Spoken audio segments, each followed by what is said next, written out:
If someone had told me a year ago that the loudest thing in my apartment would be the silence, I would have laughed. Back then, my life was a carefully curated library of quiet routines, and my roommate, Julian, was the storm that raged just outside its doors. He was a force of nature, all booming laughter and heavy footsteps and the constant, low thrum of a life lived entirely on the surface. I didn't come to the city looking for a friend, and I certainly didn't find one in him. I found a roommate, a binary star to my own quiet planet, gravitationally linked by a lease agreement, but separated by galaxies of disposition. My world was small by design, a cocoon woven from the pages of books, the steam from a mug of tea, and the predictable glow of my laptop screen. I work from home, a freelance graphic designer, which was a polite way of saying I arrange pixels in a silent room for 8 to 10 hours a day. My routine was my armor.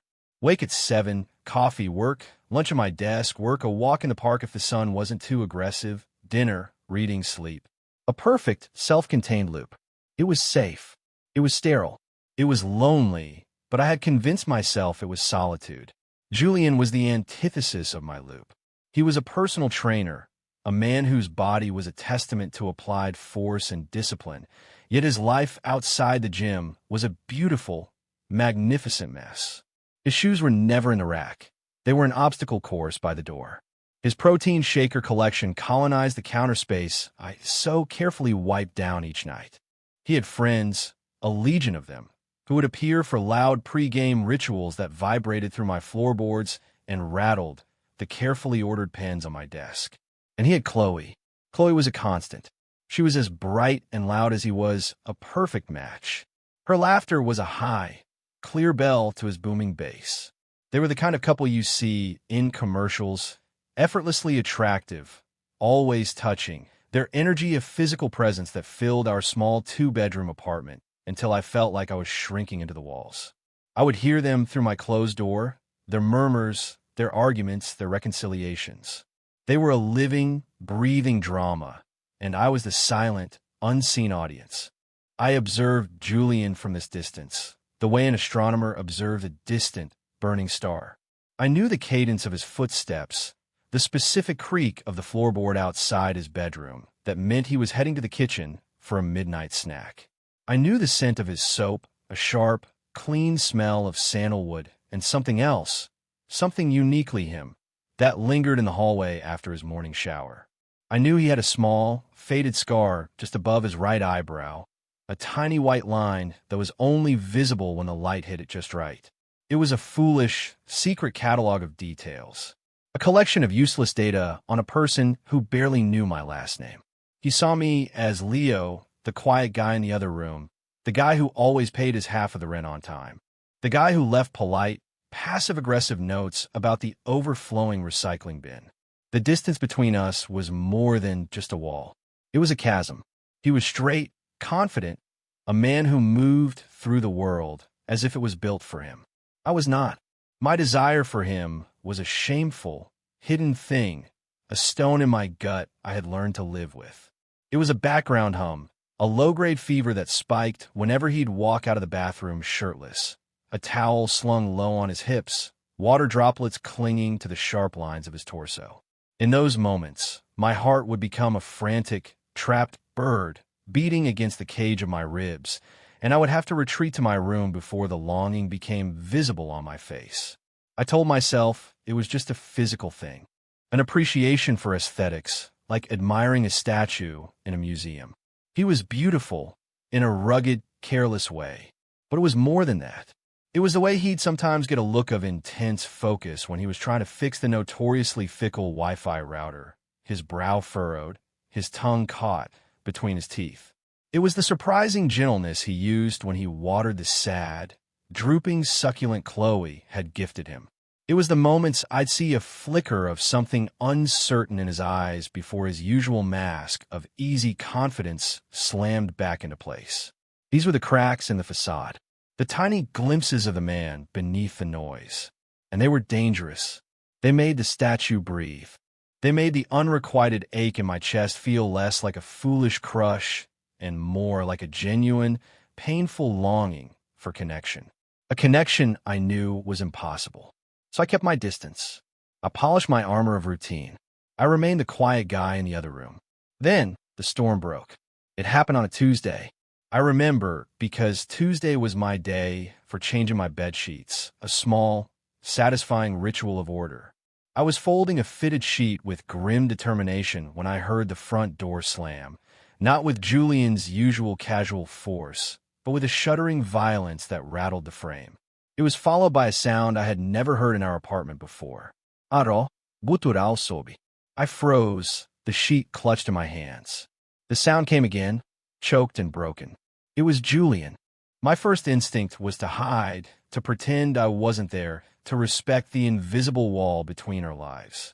But a third sob, sharper and more painful than the last, pulled me out of my room. He was in the living room, slumped on the couch, his face buried in his hands. His broad shoulders, which always seemed to take up so much space, were shaking. The air was thick with his distress. Chloe was gone, not just for the night. Her collection of brightly colored mugs was gone from the kitchen shelf. The framed photo of them on the bookshelf was gone. A palpable void had been torn in the fabric of our shared space. The breakup shattered our apartment's ecosystem. The noise died. The constant thrum of Julian's life flatlined. The silence he left in his wake was different from my quiet. My quiet was peaceful, deliberate. His was a heavy, suffocating blanket of grief. He stopped going out. His friends would call, their voices tinny and concerned through his phone, but he'd ignore them. He just stayed. Suddenly, my solitary world was invaded. He was always there, on the couch, staring at the blank television screen. In the kitchen, nursing a single beer for hours. The apartment, which had once felt neatly divided into his territory and mine, now felt like a cramped cage we were forced to share. My routines were useless against his inertia. His sadness was a physical presence, a third roommate I hadn't agreed to, and I was forced to see him, really see him, not as the distant, unattainable object of my affection, but as a person unraveling. The confident armor was gone, stripped away to reveal someone raw and wounded. I started noticing new things. The dark circles under his eyes, smudged like charcoal. The way he'd rub the back of his neck, a nervous gesture I'd never seen before. The tremor in his hand when he lifted a glass to his lips. He was no longer a statue. He was just a man in pain. For days, we existed in this new, tense quiet. I would make my coffee, my movements unnaturally silent, hyper-aware of him sitting just a few feet away. He would grunt a hello without looking up. The chasm between us remained, but now it was filled with his grief, a fog I didn't know how to navigate. My fear of him, of my feelings for him, was slowly being eclipsed by a different, more complicated emotion. A reluctant, painful empathy. One evening, I was making pasta, the simple act of chopping garlic a small comfort in the oppressive silence. Julian was on the couch, a statue of misery. The smell of the garlic and olive oil filled the small space. On a whim, an impulse I couldn't explain, I cooked twice as much as I normally would. I put on 2 plates. My heart was hammering. This was a breach of protocol, a crossing of the unspoken line. I walked over to the couch, my hand trembling slightly. I made too much, I mumbled, not meeting his eyes. I held out the plate. He looked up. His eyes were bloodshot, unfocused. He stared at the plate for a long moment, as if he couldn't comprehend the offering. Then his gaze lifted to my face. He looked confused, lost. Slowly, he reached out and took the plate from me. His fingers brushed against mine. It was nothing, a flicker of contact, less than a second. But for me, it was a forest fire. A jolt of pure electricity shot up my arm, short-circuiting my brain. The point of contact burned, a phantom heat that lingered long after he pulled his hand away. My breath hitched. My entire universe narrowed to that single, fleeting touch. It was the first time we had touched in the 6 months we'd lived together. He didn't say thank you. He just started eating, his movements mechanical. I retreated to the kitchen, my back to him, and ate my own dinner, standing over the counter, my stomach a knot of bees. My mind was chaos. What was that? Why did I do that? He probably thinks I'm pathetic. He didn't even notice. But he had noticed, or rather, I had noticed, and it had changed something. The air between us was different now, thinner, charged. The next day, something shifted. He spoke to me, not a grunt, but a real sentence. The pasta was good. I was at my desk, and his voice from the doorway made me jump. I turned, my heart doing that familiar bird in the ribs flutter. "Oh, thanks," my voice sounded strangled. He lingered in the doorway, leaning against the frame. He looked tired, but the utter desolation in his eyes had receded slightly. "You're always in here," he said. It wasn't an accusation, just an observation. "I work from home," I said, stating the obvious. He nodded slowly. "Right. It's quiet." He looked around my room, at the neat stacks of books, the minimalist art on the walls, the general sense of calm order. "You're good at this." "Good at what?" "This," he gestured vaguely. The quiet. Being alone. The irony was a bitter pill. I wasn't good at being alone. I was terrified of not being alone. I had built a fortress of solitude to protect myself from the exact kind of pain I saw etched on his face. "It's just how I am," I said, which was both a lie and the truest thing I could say. This became our new normal. Small conversations like tentative bridges being built across the chasm. He'd ask what I was working on. I'd ask if he wanted a cup of tea when I was making one. He started emerging from the couch cocoon. One afternoon, I found him in the kitchen, trying to fix the leaky faucet with a wrench he was holding upside down. "You're going to strip the bolt," I said, my voice startling him. He glared at the faucet. This stupid thing. He was frustrated, the first spark of any emotion other than sadness I'd seen in him for weeks. It was a relief. "Here," I said, stepping forward. "Let me see." He stepped back, giving me space. The kitchen was tiny. We were close. Too close. I could feel the warmth radiating from his body, smell the faint, sleepy scent of him. I focused on the faucet, my hands surprisingly steady as I took the wrench from him, turned it the right way, and tightened the fitting with a practiced twist. Water stopped dripping. Silence. "How did you know how to do that?" he asked, his voice low. "My dad was a plumber," I said, turned to face him. A mistake. His proximity was overwhelming. He was looking at me with an expression I couldn't decipher. It wasn't gratitude. It was something else. Curiosity. Maybe even a sliver of respect. The power dynamic had been completely upended. He, Julian, the man of action and physical prowess, had been rendered helpless by a dripping tap. And I, Leo, the quiet observer, had fixed it. I held a piece of knowledge he didn't. For a brief, dizzying moment, the playing field felt level. I wasn't just the quiet roommate. I was useful. I was competent. That night, the dam broke. It started with a movie. I was scrolling through a streaming service, unable to focus on work. Julian was on the couch, same as always. "Want to watch something?" I asked, the words leaving my mouth before I could stop them. He shrugged. "Sure." We watched a mindless action movie, the explosions and gunfire a welcome noise in the suffocating silence. He drank a beer. I drank a tea. When the movie ended, neither of us moved. The credits rolled, casting a blue, flickering light across the dark living room. "She hated movies like that," he said softly, his voice rough. My heart clenched. Here we go. The ghost of Chloe, summoned by a B-list actor's improbable heroics. "She said they were too loud," he continued, talking to the blank screen. "She was probably right. I didn't say anything. I just listened." This was new territory. He was inviting me in, not just into his physical space, but into his grief. He told me about her, about how they met, about the stupid fight that had ended everything. The words poured out of him, a torrent of pent-up sorrow and regret. I was just a sounding board, a silent confessor in the dark. He wasn't looking for advice. He was just looking for a witness to his pain. He finally fell silent. The only sound was the hum of the refrigerator and the distant wail of a siren. The air was thick with his unspoken words, heavy with everything he had just laid bare. He turned his head on the back of the couch and looked at me. The blue light of the credit screen caught the moisture in his eyes. "I miss her so much," he whispered. The words were physical blow. They confirmed everything. He was heartbroken.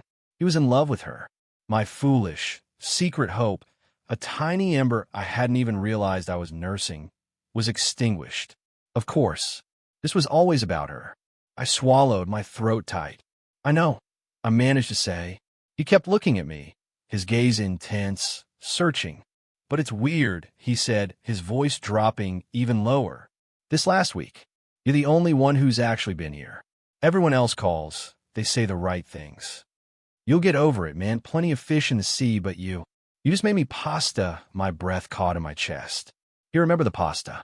He remembered the small gesture. You didn't try to fix it, he said, a note of wonder in his voice. You just sat in the quiet with me. The space between us on the couch, which had felt like miles, suddenly felt like a few inches of supercharged air. Every nerve in my body was on high alert. His eyes were locked on mine. He wasn't looking at the ghost of Chloe anymore. He was looking at me. Now, I saw the confusion in his eyes, the exhaustion, the raw, desperate need for connection. It was a mirror of the longing I'd kept hidden for so long. Tom seemed to slow down, stretching like taffy. He leaned in. It was a fractional movement, almost imperceptible. A question. My mind was screaming. No, stop. He's rebounding. He's drunk. He's straight. This will destroy everything. But my body didn't listen. I didn't pull away. I stayed perfectly still, my entire being focused on the shrinking space between our lips. His hand came up, hesitant, and cupped my jaw. His thumb brushed against my skin, and the touch was a brand. It wasn't accidental this time. It was deliberate, an anchor in the swirling chaos of the moment. And then he kissed me. It wasn't a passionate, movie-perfect kiss. It was slow. It was clumsy. It was questioning. It tasted of beer and salt and a sorrow so profound it felt like I was drowning in it. His lips were soft, uncertain. It was a kiss that wasn't about desire, not really. It was about loneliness. It was a desperate, human reach across a void. His other hand came to rest on my shoulder, his grip tight, as if he was afraid he might fall. I closed my eyes, and, for a heart-stopping moment, I let myself fall with him. I kissed him back. I let the years of hidden longing, the secret observations, the quiet ache, pour into that single, impossible point of contact. My hand found his chest, feeling the frantic, unsteady beat of his heart beneath my palm. It was beating as fast as mine. He pulled back after what could have been a second or an eternity. His eyes were wide, full of a dawning horror and a terrifying confusion. He looked at my lips, then back to my eyes. He opened his mouth to say something, then closed it. The silence that rushed back and was 1,000 times louder than before. Without another word, he stood up and walked to his room, closing the door softly behind him. I was left alone on the couch, in the flickering blue light. My lips tingled. My body was thrumming with a mixture of exhilaration and pure, undiluted terror. The ghost of his touch lingered on my jaw. What I'd done? What had we done? Sleep was impossible. I replayed the moment over and over, dissecting every detail, every flicker of his eyes, every hesitant touch. My mind, my greatest fortress, had become a torture chamber. Each thought was a new whip crack of anxiety. He was drunk. He was grieving. He was using me. He thinks I'm disgusting. He's going to move out. I've ruined everything. The quiet I had once cherished was now my enemy. A vast, empty space for my fears to breed. I finally drifted into a shallow, restless sleep on the couch, too afraid to go to my own bed. I woke to the jarring sound of the front door clicking shut. Sunlight streamed through the living room window, illuminating dust motes dancing in the air. I sat up, my neck stiff, my mouth dry. The apartment was still. Too still. A cold dread seeped into my bones. I got up and walked to his room. The door was ajar. I pushed it open. The bed was made. Not neatly, but pulled up in a hurry. A gym bag was missing from the corner. He was gone. He had run. The spiral began. It was a dizzying, nauseating descent into self-recrimination. My heart, which had felt so full and alive just hours before, was now a cold, heavy stone in my chest. The memory of the kiss, which had been so electric, was now tainted with shame and regret. I had been a fool, a convenience, an experiment for a confused, grieving straight man.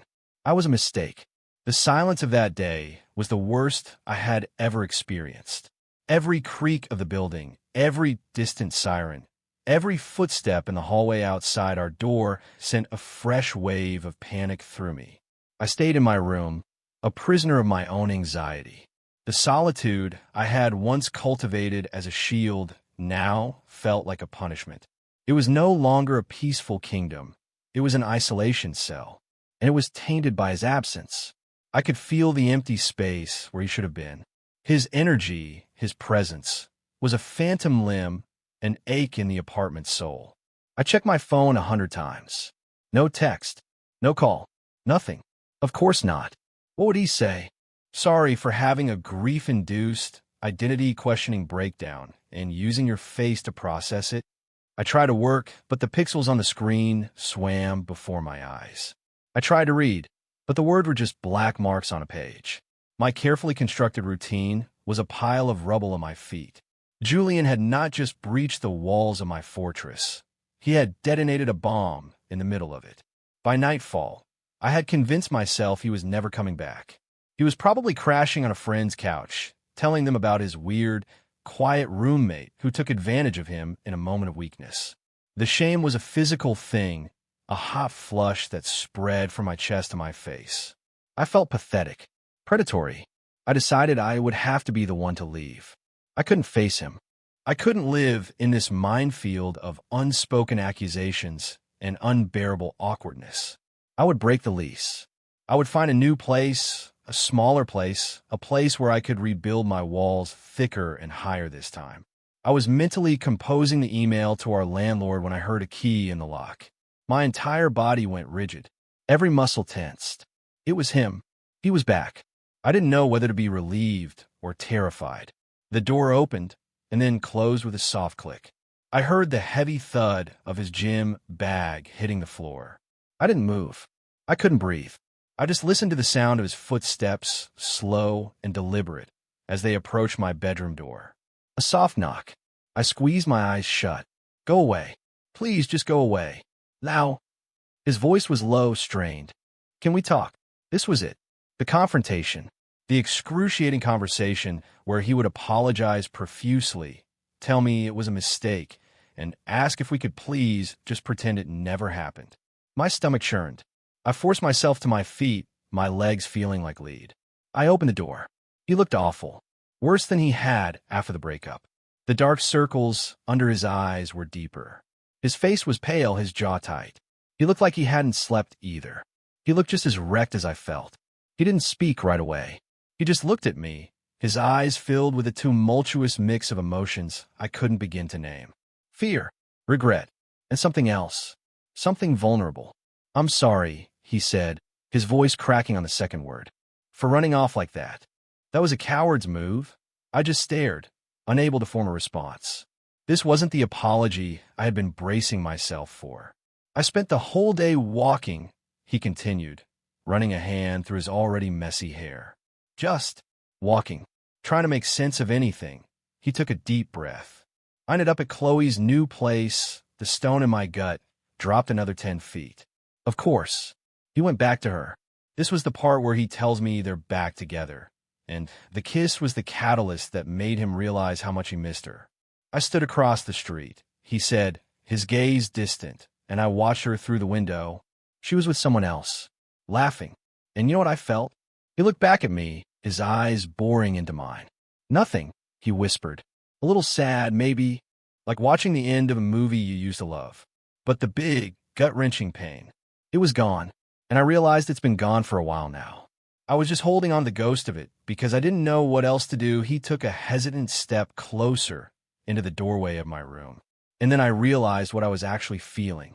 All day, it was terror, but not because of what happened last night. I was terrified because I ran away from it. My mind was struggling to keep up. This was not the script I had written. Leo, he said, and my name on his lips was a physical touch. I had been so lost, just floating. And last night, he shook his head, looking down at his feet. Last night wasn't about her. I said her name, but it wasn't about her. It was about you, sitting there with me, in the quiet. It was the first time I felt anchored. In weeks, he looked up again, and his vulnerability was a gaping wound. It was the most honest, unguarded expression I had ever seen on his face. "I'm not going to pretend I understand it," he said, his voice raw. "I've never. My whole life has been one way. Girls. Chloe. It was easy. It was the path everyone was on. And then you. You fixed my sink, and you made me pasta, and you didn't say a damn word when I was falling apart. And I kissed you." He let out a shaky breath. "And it was the only real thing I've felt in a month. The air in the room was so thick, I could barely draw it into my lungs. My carefully constructed defenses, my lifetime of cynicism and fear, were crumbling under the weight of his confession. "I'm scared, Leo," he admitted, his voice barely a whisper. "I'm so scared of what this means, of what I'm feeling. But I think I'm more scared of walking away from it again." He was waiting for me to say something, to absolve him, to reject him, to tell him what to do. The power, which had always been his, was now entirely in my hands. And in that moment, a new feeling rose up through the fear and the shock. It was a fragile, unfamiliar courage. He had shown me his broken pieces. The least I could do was show him mine. "I've wanted you since the day you moved in," I said. The words came out quiet, but they felt like a roar. They were the truest words I had ever spoken aloud.